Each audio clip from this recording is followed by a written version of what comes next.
Thank you for joining me again, team. In this screencast, we're going to finish Chapter 10. We're going to cover sections 10.3, 10.4, and 10.5. In section 10.3, we're going to switch gears from forest and talk about how we manage and sustain grasslands. One issue that we're having with our grasslands is overgrazing, especially on our rangelands. Rangelands are the open country, unfenced grasslands in temperate or tropical climates that provide forage for animals.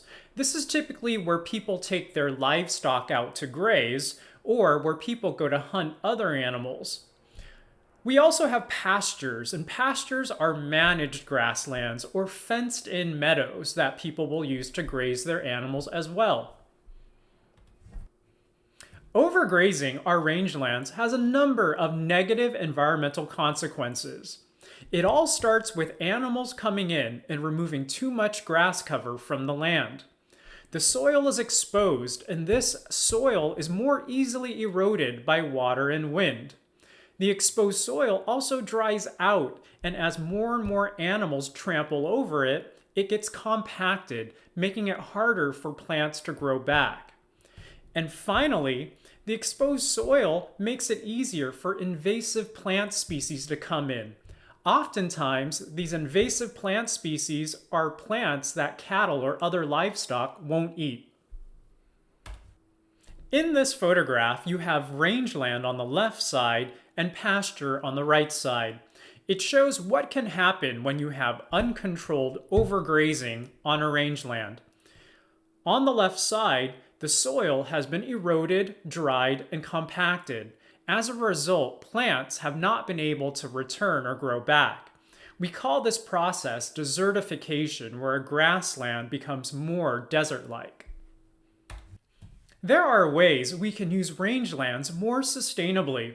First, we can use a technique called rotational grazing, in which animals are moved from place to place on a regular and frequent basis to allow grasses to grow back. We can also fence in damaged areas to give those areas time to recover. And finally, we can suppress the growth of unwanted plants by using herbicides, which are weed killers, or controlled burning, which means starting small, manageable fires to remove vegetation. These are before and after photos of a stretch of the San Pedro River in Arizona. In the 1980s, this stretch of river was overgrazed. Government stepped in, and 10 years later, life returned through secondary ecological succession. An example of how we can manage grasslands comes from the story of the development of the American West. The American Southwest has experienced a surge in population growth since 1980, and with that has come a surge in development and demand for meat. To better protect the land trust groups were set up. These are nonprofit, community-based organizations set up to be stewards of the land. These groups set up conservation easements. These are voluntary legal agreements that limit how land can be used in order to protect it. All these efforts have had the effect of reducing the environmental impact of herds and allowing ranchers to operate more economically and sustainably. In section 10.4, we're going to talk about how we manage and sustain our parks and natural reserves. There are about 6,600 national parks found around the world, both in developed countries and developing countries. It's the national parks in developing countries that contain the greatest amount of biodiversity. Unfortunately, only about 1% of them is protected from illegal animal poaching, logging, and mining. An example of a national park in a developing country is Gorongosa National Park in Mozambique. Like other national parks in developing countries, it's having a problem with poaching, specifically with elephants. In the United States, we have 61 national parks. our national parks have their own problems as well. The biggest problem that national parks in the United States are experiencing is probably popularity, with the overuse, environmental degradation, and trash that popularity creates. Other problems include non-native species, poaching, commercial development, and keeping up with park maintenance. These photos show both the popularity and overcrowding at Glacier, Grand Canyon, and Yellowstone national parks. This map shows the location of the United States' 61 national parks, the first being Yosemite National Park and the biggest being Wrangell St. Elias National Park in Alaska. Nature reserves are also known as natural reserves, wildlife refuges, or wildlife sanctuaries, and they currently comprise about 13% of land on Earth. Conservationists have a goal of making that 20%. When you set up a nature reserve, you want to keep in mind the size and the design of the area that you're protecting. You want to make sure that your reserve includes a buffer zone between the reserve and development outside of it. You also want to make sure that there are habitat corridors, that there's a way for animals to move between one patch of habitat to another. This is an example of a habitat corridor that allows animals to move from one side of the highway to the other, traveling between one patch of habitat to the other patch of habitat. This is a towed tunnel in northern Germany, allowing the amphibians to travel under the tunnel and keeping the habitat intact and connected. Going back to Costa Rica, the country has established mega reserves within its borders, protecting about 80% of its biodiversity. These mega reserves have also facilitated its booming ecotourism industry. This map shows the mega reserves in Costa Rica. National parkland is shown in green. Buffer zones with fewer protections surround most of the national parkland and is shown in yellow. This photo was taken in Costa Rica's Monteverde Cloud Forest Reserve. Designating areas as wilderness is another way in which we can protect biodiversity. Wilderness is defined as land where serious disturbance by human activity is prohibited. You won't see lodges, campgrounds, or logging there, for example. In the United States, these areas were defined and set up by the Wilderness Act of 1964, and currently only about 5% of the land in the United States is designated as wilderness. This map shows wilderness areas in the United States in dark green. This is a photo taken in the John Muir Wilderness Area in California.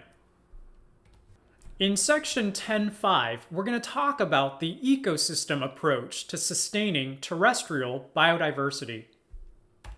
An ecosystems approach involves protecting ecosystems and the biodiversity that they contain instead of trying to protect endangered species here and there. There's a 5-point strategy when we take an ecosystems approach to protecting biodiversity.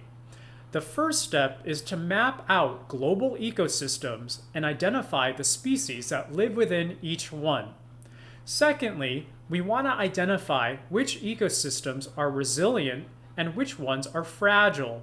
Resilient ecosystems are ones that will bounce back easily after a disturbance. Third, we want to protect the most endangered ecosystems. We call these biodiversity hotspots, and they're pictured on the map below.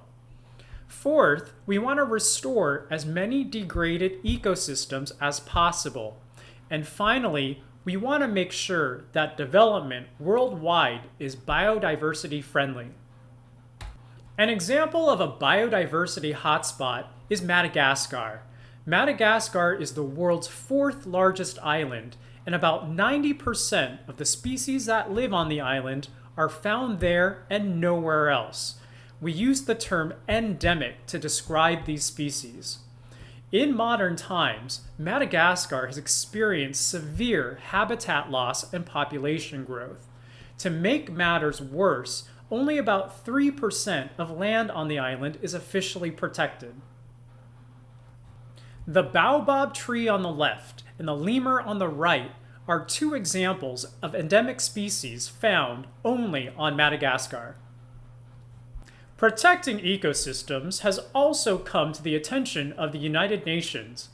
In 2005, the United Nations published its Millennium Ecosystem Assessment.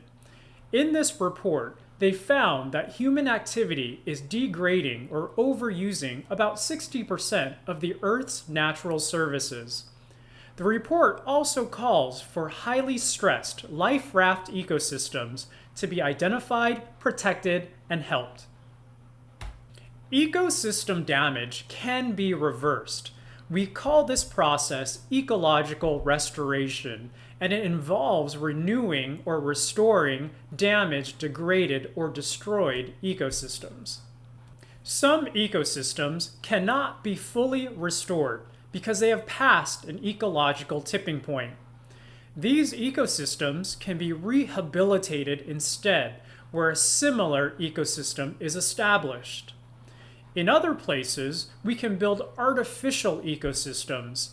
These are ecosystems either created or altered by humans.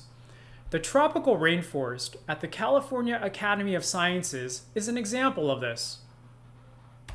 Alternatives include replacement, where an ecosystem is replaced by an entirely different ecosystem, and mitigation, where an ecosystem is destroyed in one place but recreated in another. As we move forward, we should try to bring in more reconciliation ecology and community-based conservation. Reconciliation ecology is a branch of ecology that studies how we can encourage more biodiversity in human-dominated ecosystems.